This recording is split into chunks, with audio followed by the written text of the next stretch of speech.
A trained dog equals a happy dog, and a happy dog means a happy owner, according to Dianne Wertz from Dianne's Pet Projects. Dianne joins us this morning to help us all learn something about etiquette when it comes to service dogs. And Dianne, thank you so much for being here Well, today. thank you for having us. And you have some friends with you today, don't you? Yes, I do. This is Gabby. She is my service dog and my pretty much constant companion. Okay. And this is Fozzie, and Fozzie is a 9-month-old golden doodle.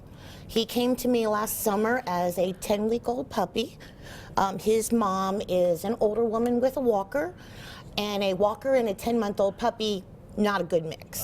So he came and lived with me and learned his manners, learned how to be a well-rounded puppy, and his mom just loves him to death. He's so laid back. He really is. Well, he's a great dog, Yeah. and we've been very blessed with him. Well, let's talk about service dogs. What are some things that you want folks to know as far as etiquette around service dogs and being around service dogs? Well, basically, if you see a service dog, you don't see a service dog, because you should treat that dog as if it's invisible. I tell people it's kind of like if you see somebody in a wheelchair or if you see somebody with a prosthetic leg or arm. You wouldn't comment on their leg or their wheelchair. These dogs are medical helpers, you know, to help us with. They're needed. They're very much needed. And, you know, my PTSD is not as bad as some people, but I do not do well in crowds, and I don't do well around strange people. I have several clients that I've worked with, you know, former combat veterans, and they walk in a store and they're ready to walk right back out. Actually, they're ready to run back out because there's just so many things. They look at so many things as a threat, and they just haven't completely come back home. And these dogs help them cope with the different situations that they may face. Yeah, because the dogs basically, as we say in the military, somebody's got your six, and these dogs have their six. They have their back, and they know that people can't just come right up behind them, tap them on the shoulder, crowd them out when they're someplace in public, things like that.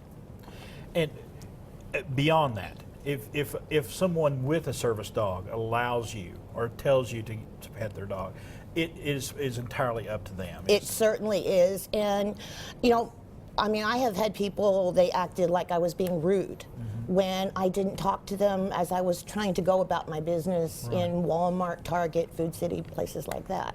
I'm not being rude.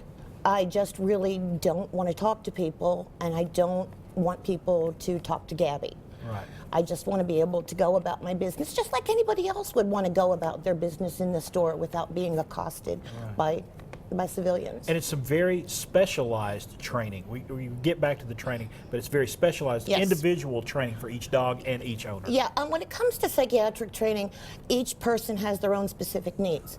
They have nightmares. They need to be reminded to take their medications. They have legs that shake. They just have flashbacks and they kind of zone out, things like that. And the dogs are trained to recognize what's going on with each individual person. All right. So what we do is we teach each veteran or person who needs a service dog how to train their own dog. Okay. And based on whatever their need is, then we figure out how to train that dog for whatever their need is. Dianne Wertz, thank you so much. Well, thank you for bringing your friends in today and sharing them with us, sharing us your story. We have a phone number and a Facebook page right there on the screen if you want more information on service dogs and service dog etiquette.